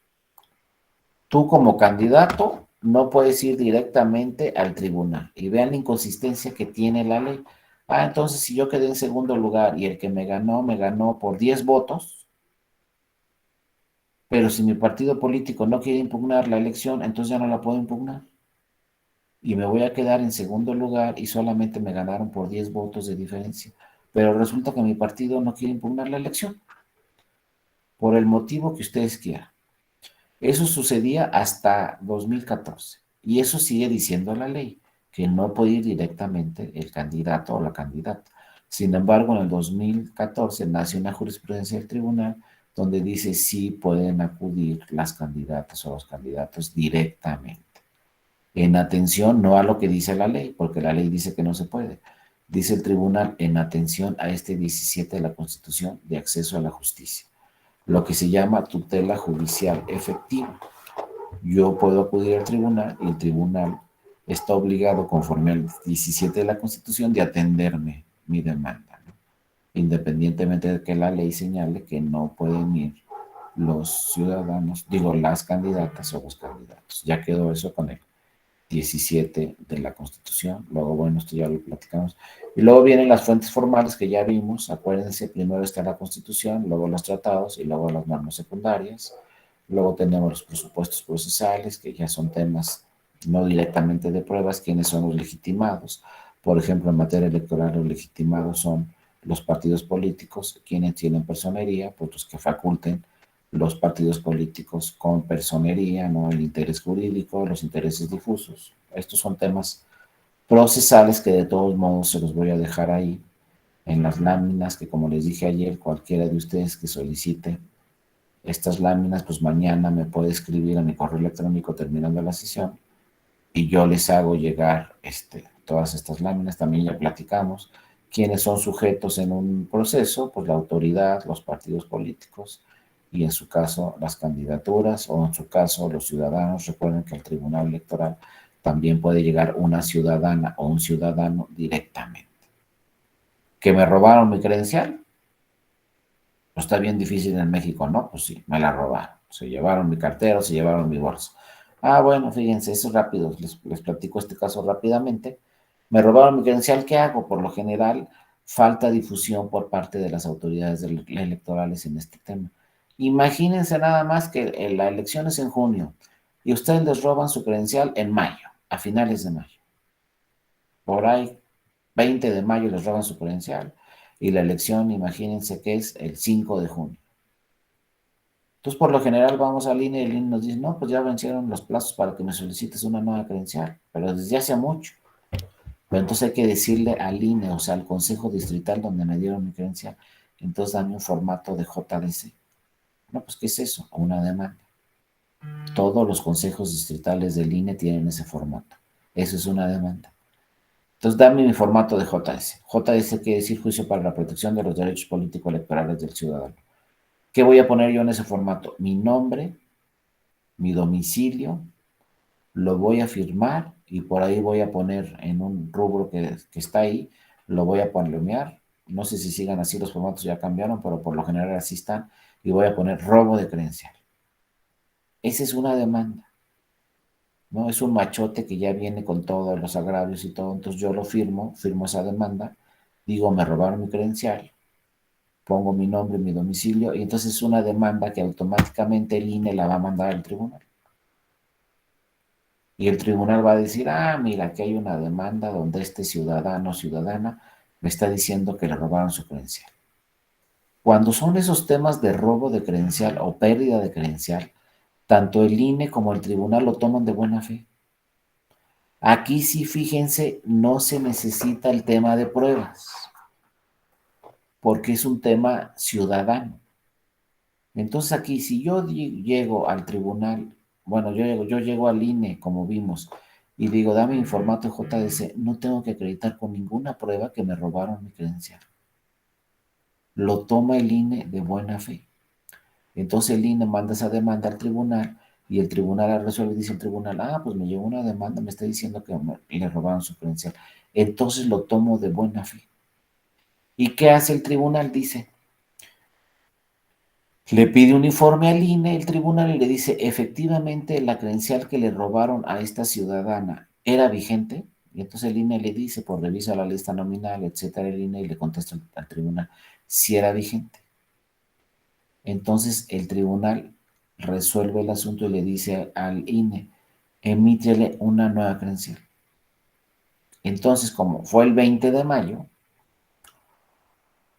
el INE ya automáticamente le contesta al tribunal, no me da tiempo física y técnicamente emitir una nueva credencial. Ya no da tiempo. Entonces resuelve el tribunal en su sentencia, ¿sabes qué? Entonces esta ciudadana va a votar con copia de la sentencia, de los puntos resolutivos de esta sentencia. Va a votar esa ciudadana el día de la elección. Ahora la ciudadana, como les dije, puso su nombre y su domicilio ahí en la demanda. Entonces, a esa ciudadana que puso ahí su nombre y su domicilio, le van a llegar la copia de los puntos resolutivos de la sentencia. Vean cómo el ciudadano o la ciudadana no fue nunca al tribunal, solamente fue al Consejo Distrital, llenó ese formato que es una demanda y posteriormente, si efectivamente su credencial era vigente, le va a llegar una copia certificada de los puntos resolutivos de la sentencia. Con esos puntos resolutivos de la sentencia, ese ciudadano o ciudadana va a votar el día de la jornada electoral, porque cuando resuelve el tribunal también le dice al INE y el INE avisa inmediatamente al presidente de la casilla o a la presidenta de la casilla y le dice: aquí va a llegar un ciudadano sin credencial pero con sentencia del tribunal. Por eso, si ustedes revisan un acta de escrutinio y cómputo, y es cuando luego se confunden los funcionarios o funcionarias de mesa directiva de casilla, por ahí el acta de escrutinio y cómputo tiene un rubro que señala ciudadanos que votaron con resolución del tribunal. Ese rubro del acta de escrutinio y cómputo es precisamente para esto, para aquellos ciudadanos que el tribunal les emitió una sentencia a su favor y van a votar con los puntos resolutivos, porque se les perdió o les robaron su credencial y el INE ya no estaba en tiempo de emitirles otra. ¿Y saben cuántos casos llegan de estos al tribunal? No llegan uno, llegan 3,000, 4,000, 5,000 casos de ciudadanos que les robaron o perdieron su credencial, pero es una excepción donde no se tiene que presentar pruebas de que me robaron mi credencial. Se toma de buena fe. Ahora, claro, como lo vimos en todas las demandas, puede llegar un tercero interesado y decirle al tribunal: no es cierto, no le robaron su credencial. Pero si llega un tercero y le dice al tribunal: no es cierto, no le robaron su credencial, ese tercero sí tiene que acreditar con pruebas que no le robaron su credencial. Si no, seguirá tomándose de buena fe que sí le robaron su credencial. Entonces, son muy pocos los casos, que yo no me acuerdo de ningún caso, en donde llegue un tercero y le diga: no es cierto, no le robaron su credencial. Pues a ver, acreditarlo con pruebas. Pero vean cómo hay casos de suplencia de eficiencia de la queja, casos de buena fe, donde dice el INE: bueno, pues me está diciendo de buena fe que le robaron su credencial o que la perdió, pues voy a atender ese tema. No me tiene que venir como, si me roban mi coche, pues tengo que ir al MP y levantar un acta para que luego el seguro de mi coche me lo pague. Hay esas fuerzas. Acá en materia electoral no, hay suplencia de deficiencia de la queja y hay casos donde no se tiene que acreditar con pruebas, simplemente yo le digo al tribunal: me perdí mi credencial de plano o me robaron mi credencial. Bueno, pues va, presenta tu JDC a ver qué dice el tribunal. Dice la ley: ya vencieron los plazos, pero es lo mismo que les platicaba ayer y que les platicó. La ley dice: ya vencieron los plazos, pero la Constitución dice: es un derecho de todas las ciudadanas y ciudadanos votar el día de las elecciones. Entonces, ¿qué le gana a la ley? La Constitución. Y si bien es cierto, la ley dice: ya vencieron los plazos, pues luego el tribunal dice: no, pues ya vencieron los plazos, pero eso no quiere decir que ya no puedas ejercer tu derecho a votar el día de las elecciones. Entonces hay muchos casos que así se resuelven desde hace muchos años, como les decía, con temas así donde no se tiene que presentar necesariamente pruebas. Hay otros casos que vamos a ver posteriormente también donde no es necesario presentar pruebas, los veremos posteriormente. Y luego, ¿quiénes pueden acudir al tribunal? O sea, ¿quiénes pueden ser sujetos procesales? Acudir al tribunal como actores que presentan una demanda o como demandados, ¿no? Pues cualquiera puede ir al tribunal: un aspirante, un precandidato, un concesionario, permisionario de radio y televisión, ¿no? Un servidor público, un notario, una agrupación política. Todos podemos participar en algún asunto que llegue al tribunal. Y luego también viene el tema que seguramente con mis compañeras o compañeros ya lo revisaron, el de la carga de la prueba. Este tema es muy interesante.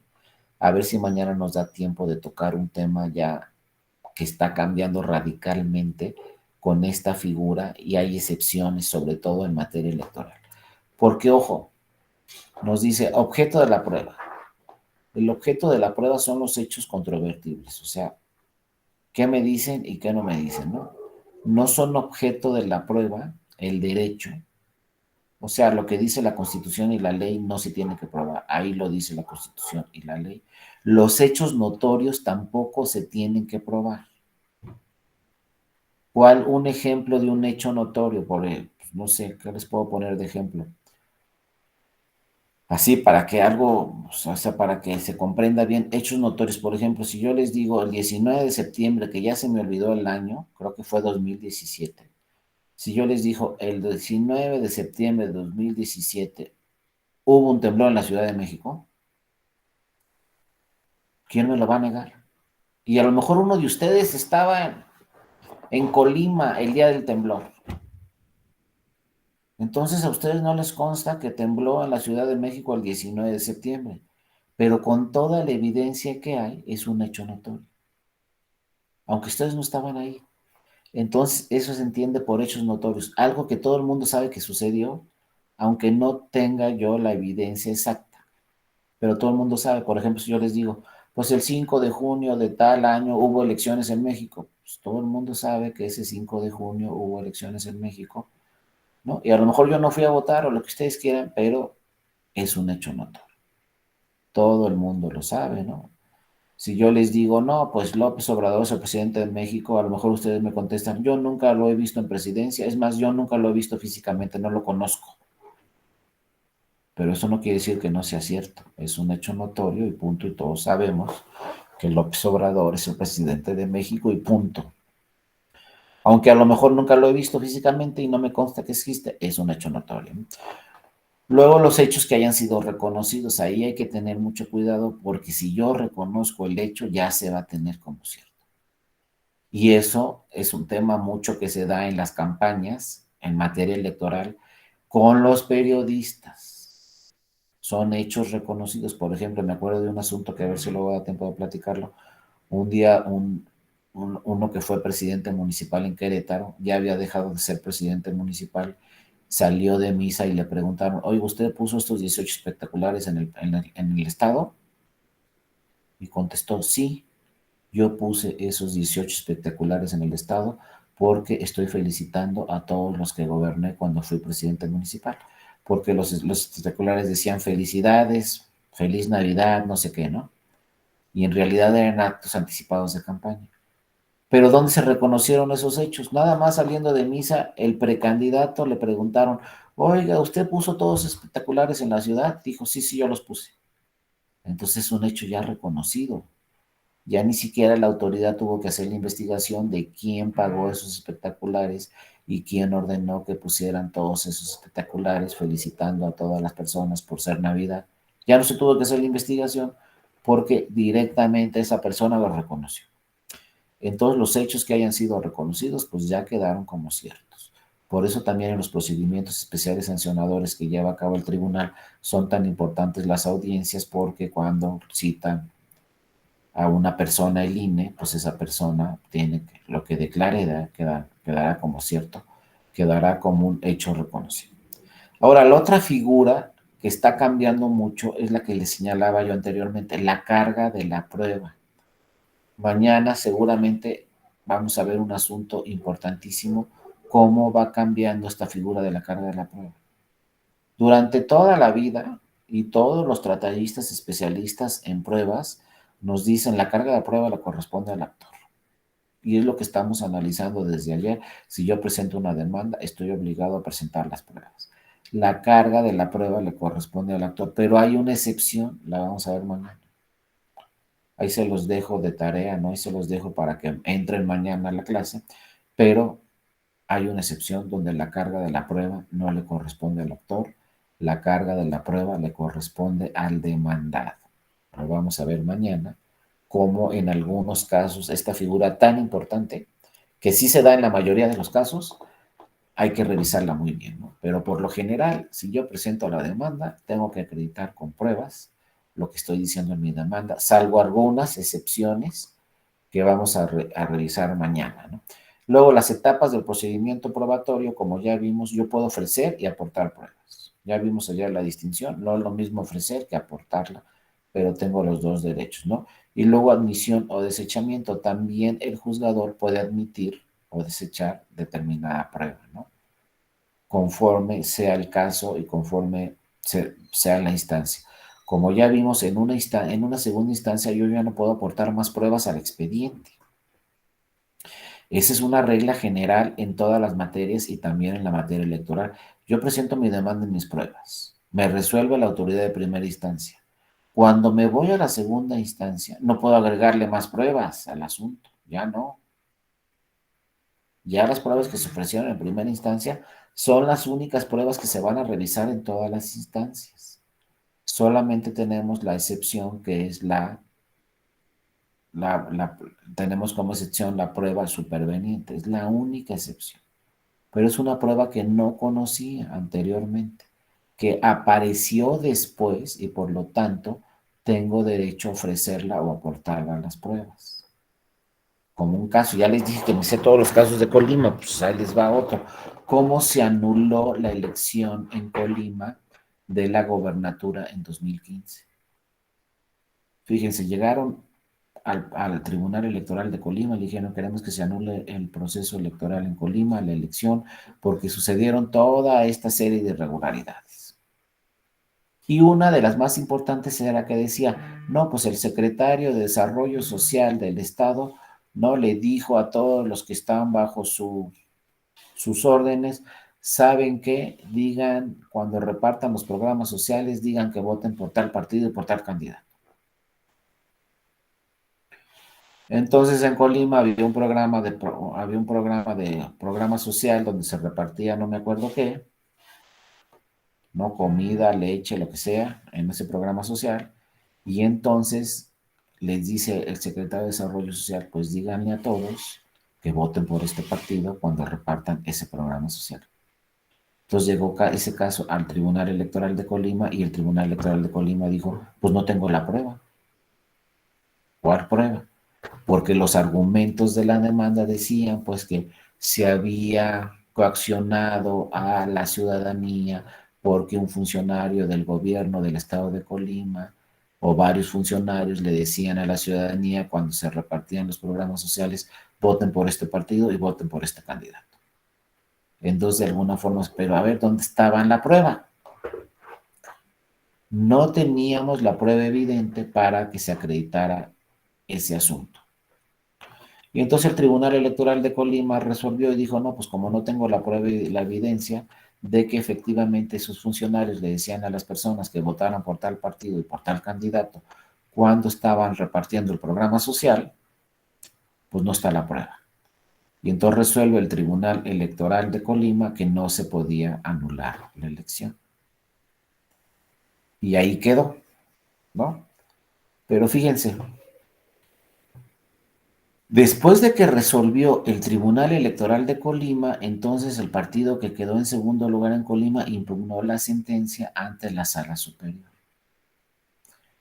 Y entonces cuando se impugnó la sentencia ante la Sala Superior, ¿saben qué hizo el Congreso del Estado de Colima? O sea, las diputadas y diputados del Estado de Colima citaron al secretario de Desarrollo Social, porque por ahí había una grabación donde el secretario de Desarrollo Social estaba diciendo a diversos funcionarios ahí de la Secretaría, pues digan que voten por este partido, díganle a las personas que voten por este partido y por este candidato. Era solamente una grabación. Y acuérdense que luego las grabaciones, pues dice la Corte que no son una prueba evidente. Entonces, por eso el Tribunal Electoral de Colima no anuló la elección. Pero entonces, ¿qué hace el Congreso del Estado de Colima? Cita al secretario de Desarrollo Social y le dice, oiga, tenemos esta grabación y bajo protesta de decir verdad, y si no va a incurrir en un delito electoral y también quizá en un delito penal y también en esto y en esto y en esto, le dicen ahí, lo citan en el Congreso y le dicen, a ver, díganos aquí ante el Congreso del Estado de Colima, ¿es su voz la de esta grabación? ¿Y saben qué contestó? Que sí. Usted le ordenó a todos estos funcionarios que dijeran que votaran por este partido y por este candidato y lo reconoció y dijo el secretario de Desarrollo Social, sí. Entonces realmente es una confesional ante el Congreso. Entonces, esa confesional ante el Congreso del Estado, donde reconoce el secretario de Desarrollo Social esa irregularidad, el Congreso del Estado lo manda al tribunal, a la sala superior como prueba superveniente. Entonces llega una prueba que no tenía el Tribunal Electoral de Colima, llega esa prueba a la sala superior del Tribunal Electoral Federal. Y en atención a esa prueba superveniente decide el Tribunal Electoral, o sea, la sala superior, decide anular la elección por esa y algunas otras irregularidades. Pero vean cómo una prueba que no se tenía en la primera instancia fue una prueba determinante en la segunda instancia para anular la elección. porque el propio secretario de Desarrollo Social admitió que sí, esa grabación, que sí era su voz y que sí era él el de esa grabación y que sí él le había dicho eso a esas personas. Entonces vean cómo una prueba que es indiciaria puede volverse en una prueba con valor probatorio pleno. Una simple grabación, no, pues lo citaron en el Congreso del Estado. Ese fue el problema que se tuvo. Y como se citó después de que ya había resuelto el asunto el Tribunal Electoral de Colima, pues esa prueba se mandó a la Sala Superior. Y con esa nueva prueba, la Sala Superior decidió anular la elección de la gobernatura en el estado de Colima y se tuvo que convocar a elecciones extraordinarias. Y fue el caso que les digo, entre otras cosas, en donde decidió el Tribunal Electoral que quien debía organizar la elección extraordinaria iba a ser el Instituto Nacional Electoral y no iba a ser el OPLE. Por determinadas circunstancias que se dicen ahí en la sentencia, entonces en Colima la elección extraordinaria la organizó el Instituto Nacional Electoral y no el Instituto Electoral o Estatal de Colima, ¿no? Pero vean como una prueba superveniente puede resolver un asunto.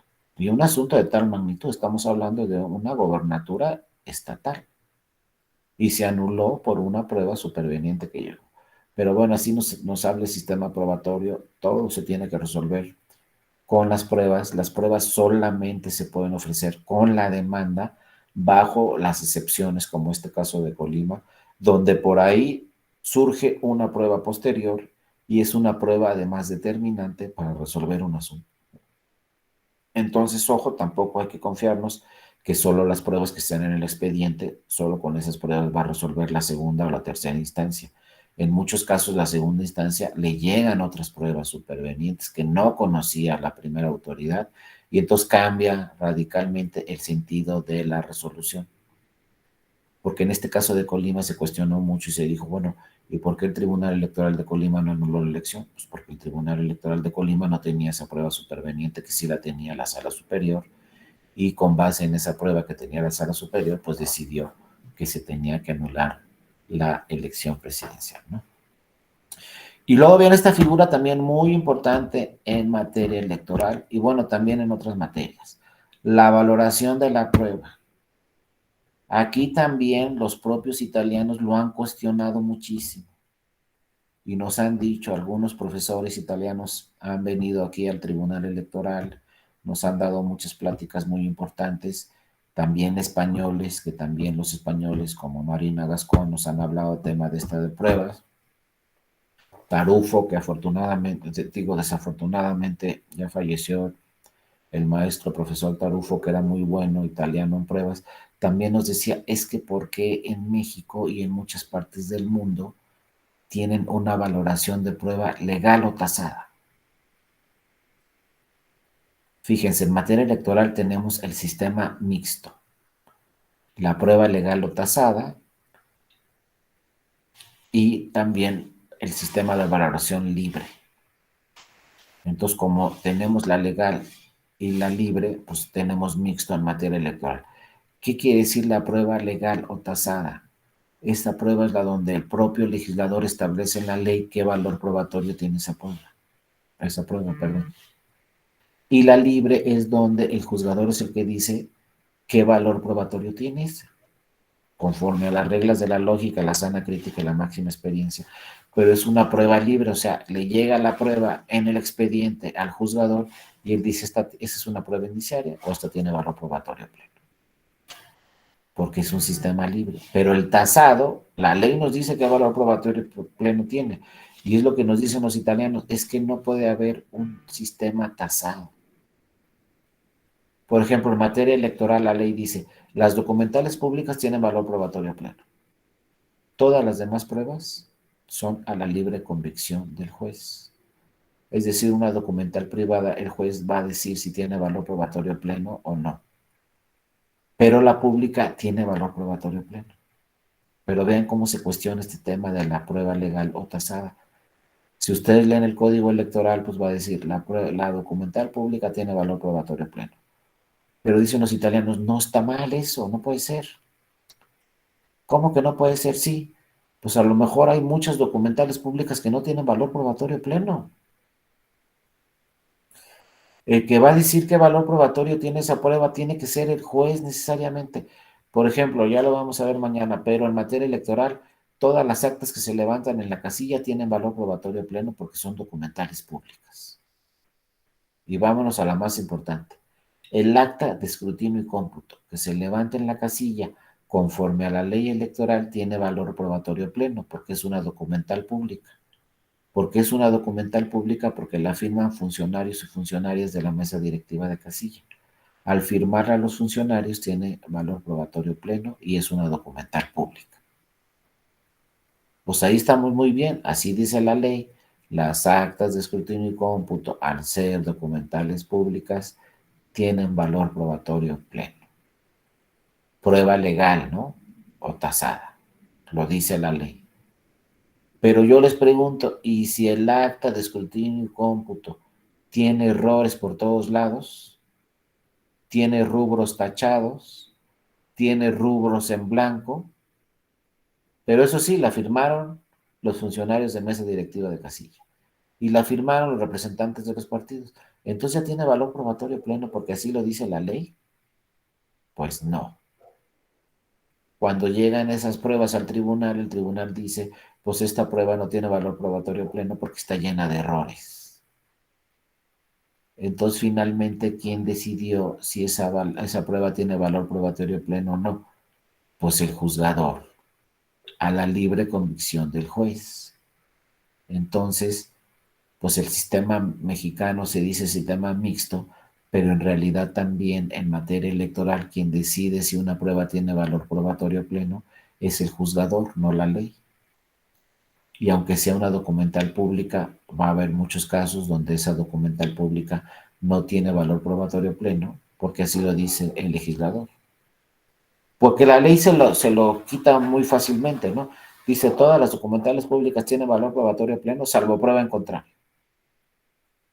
Ah, bueno, entonces si hay otra prueba en contrario, no tiene valor probatorio pleno.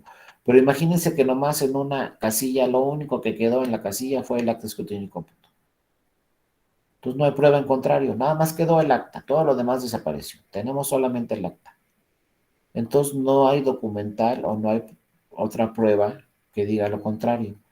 Pero si esa documental pública está toda mal sumada, mal restada, con errores, con rubros tachados, con rubros en blanco, pues por más que diga la ley, es una documental pública y tiene valor probatorio pleno, no lo puede tener. Ya la revisó el juzgador, ya la valoró el juzgador, ya dijo, está llena de errores esta acta, no puede tener valor probatorio pleno. Por lo tanto, por eso nos dicen muchas veces en otros países del mundo, es que su sistema debe ser libre como en otros países del mundo, ¿no? Todas las pruebas deben ser a la libre convicción del juez. No debe decir la ley tiene valor probatorio pleno. Quien decide si tiene valor probatorio pleno o no tiene valor probatorio pleno será el juzgador. Pero bueno, el primer sistema era el legal o tasado y muchos códigos todavía en el país o en el mundo señalan que esta prueba tiene valor probatorio pleno y punto. Por ejemplo, cualquier prueba firmada por un notario, pues es una documental pública que tiene valor probatorio pleno. Pero a la mera hora nos podemos encontrar con diversas inconsistencias. O por ejemplo, un acta que redacte o un oficio que se redacte en un municipio, en un ayuntamiento. Por ejemplo, yo quiero ser candidato y voy al ayuntamiento y le digo, redáctame o dame una constancia de residencia. Entonces el ayuntamiento me va a expedir una constancia de residencia donde diga, esta persona tiene residencia en esta ciudad porque aquí está su casa, aquí paga el agua, aquí paga el predial, etc. Me firman esa constancia de residencia y como la firmó un funcionario del municipio o del ayuntamiento, ya tiene valor probatorio pleno porque es una documental pública.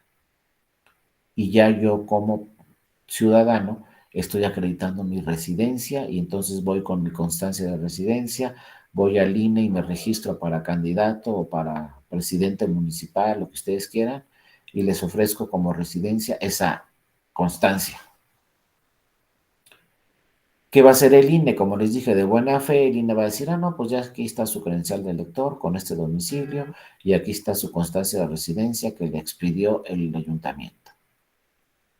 Y entonces, al ser una documental pública, tiene valor probatorio pleno y entonces esta persona tiene su residencia aquí en este municipio. Pero luego, ¿qué tal si una persona impugna esa residencia y le dice al tribunal, oye, no, no es cierto, no vive en ese municipio, esta persona vive en Texas, Estados Unidos, ¿no? Y te presento como prueba, pues lo que ustedes quieran, ¿no? Le presenta al tribunal y le dice, te presento como prueba aquí unas fotografías o lo que sea, donde se ve que esta persona está en Texas. O lo que sea, les presenta al tribunal donde se acredita que esa persona pues tiene una casa en Texas, por ejemplo, también. Pues tiene una casa en el municipio donde les dieron la constancia de residencia y también tiene una casa en Texas. Entonces, ¿dónde vive? ¿No? Entonces el tribunal luego le dice, pues son casos que se han dado en la realidad, ¿no? Luego el tribunal pide un informe a la Secretaría de Relaciones Exteriores. La Secretaría de Relaciones Exteriores revisa su pasaporte, revisa en determinados asuntos y nos dice la Secretaría de Relaciones Exteriores, ¿no? Pues sabes qué, esta persona tiene residencia en Texas, porque así se asienta en su pasaporte que pues, ha pasado varias veces de Texas a México y ya también pedimos un informe a Estados Unidos y nos dijo que efectivamente es un residente en Texas, cualquier ciudad en Texas, ¿no? En Dallas, Texas, por ejemplo. Entonces, ¿qué nos va a pasar? Que tenemos dos documentales públicas con valor probatorio pleno. Una, la que nos dice Relaciones Exteriores, donde nos dice su residencia está en Texas, y otra documental pública donde nos dice el municipio, no, aquí está su constancia de residencia en este municipio. Entonces otra vez pasa el mismo tema de valoración de pruebas. ¿Dónde está su residencia? Ah, pues la ley dice que las documentales públicas tienen valor probatorio pleno. Ah, pues tengo aquí dos. Entonces, obviamente, una no va a tener valor probatorio pleno y otra sí. Las dos dicen que tiene su residencia, pero una dice que en Estados Unidos, según Relaciones Exteriores, y otra dice que en el municipio tal, de tal estado. Entonces, ¿a cuál le hago caso, no? Pero de entrada, independientemente de a cuál le haga caso, ya no todas las documentales públicas tienen valor probatorio pleno. Aquí estamos hablando de dos documentales públicas contradictorias. Entonces, ¿qué va a hacer? ¿Qué va a pasar aquí? El juzgador va a tener que recabar otra serie de pruebas o va a revisar otras pruebas que están en el expediente para saber cuál prueba tiene mayor fuerza indiciaria. Pero ya no va a ser con valor probatorio pleno, aunque sea una documental pública. Por eso les digo que muchos nos dicen, no, pues ya reformen su código electoral y ya pongan que todas las pruebas son a la libre convicción del juez. Quitamos la tasada, quitamos que la documental pública tiene valor probatorio pleno y todas la dejamos a la libre convicción del juez. También la documental pública, que el juez diga si tiene valor probatorio pleno o si solamente esta documental pública se entiende como una prueba indiciaria. Pero bueno, no, mientras no suceda eso, así están los códigos electorales en todo el país, porque como les dije ayer, lo que dice el general lo dicen las entidades federativas. Entonces, ahorita en este momento, todas las documentales públicas en materia electoral tienen valor probatorio pleno. Todas las demás pruebas son a la libre convicción del juez. Documentales privadas, técnicas, confesional, testimonial, pericial, todas son a la libre convicción del juez, independientemente de la documental pública que tiene valor probatorio pleno. Por lo tanto, todas las actas que se levantan en la casilla tienen valor probatorio pleno, porque conforme a la ley electoral, cualquier acta que se levante en una casilla es una documental pública. Simplemente que cumple el requisito que la firmen las funcionarias y los funcionarios de mesa directiva de casilla. Todas las actas firmadas por funcionarios tienen valor probatorio pleno, independientemente que la firmen los representantes de los partidos o no. Eso no le da el carácter de valor probatorio pleno. La firma de los representantes de los partidos o no. Lo que le da el carácter de valor probatorio pleno es la firma de los funcionarios. Entonces mañana vamos a ver varios casos donde se analizaron todas esas actas, cómo se han resuelto varios casos con estas actas. Luego vamos a ver un caso de residencia también muy interesante, cómo se pudo acreditar la residencia o no en una elección de una gobernatura. Y finalmente vamos a ver un caso en donde, les digo, la carga de la prueba no le corresponde al actor. En ese caso, la carga de la prueba le corresponde al demandado. También es un caso de materia electoral, ¿no? Por lo pronto, no sé si alguno de ustedes o alguna de ustedes quisiera participar, tuviera alguna pregunta, algún otro tema. Mañana ya nos vamos a ir mucho más rápido con las láminas y vamos a ver ya esos casos concretos. Van a ser tres que no se nos pueden olvidar. Vamos a ver el caso de varios asuntos que suceden en la casilla con las actas que se levantan. Luego vamos a ver este caso de residencia de una elección de gobernador y también vamos a ver este caso que es muy importante para mí, el de carga de la prueba. Sobre todo el más importante es el de la carga de la prueba, donde ahí dijo el tribunal y también lo ha dicho la Corte Interamericana de Derechos Humanos, aquí en estos casos la carga de la prueba le corresponde al demandado. Parece que estamos diciendo algo fuera de toda regla probatoria, pero hay casos excepcionales donde la carga de la prueba no le corresponde al que presenta la demanda. Ahí la carga de la prueba le corresponde al que fue demandado. Entonces, a mí me demandan, yo tengo que acreditar con determinadas pruebas que no es cierto lo que se dice en la demanda. Y si no lo acredito, se va a tener como cierto, entonces, lo que se está señalando en la demanda. Bueno, si no hubiera alguna participación, algún comentario, entonces les agradezco a todas y a todos mucho su atención. Recuerden que esta presentación, que está un poco amplia, pues mañana con todo gusto, después de la sesión, se las hago llegar aquí, acuérdense, yo creo que ya lo apuntaron, está mi correo electrónico, mi Twitter, aquí al principio de la presentación. Entonces mañana me escriben aquí a dario.mora@te.gov.mx y yo les hago llegar toda la presentación completa, independientemente si vimos todas o no vimos todas las láminas, yo les hago llegar toda la presentación completa aquí a mi correo electrónico. Entonces, bueno, por lo pronto, con esto terminamos la sesión del día de hoy y los veo mañana, pues nuevamente a las 8 para terminar con este tema de, pues en realidad, casos prácticos de pruebas, ¿no? Cómo se han resuelto algunos casos prácticos con las pruebas que se presentan en el expediente y cómo las ha tratado el tribunal, este tema de valoración de pruebas. Entonces, pues, les agradezco mucho a todos y a toda su atención, que tengan un excelente día y nos vemos mañana nuevamente a las 8. Gracias, que estén muy bien, hasta luego. Gracias a la maestra.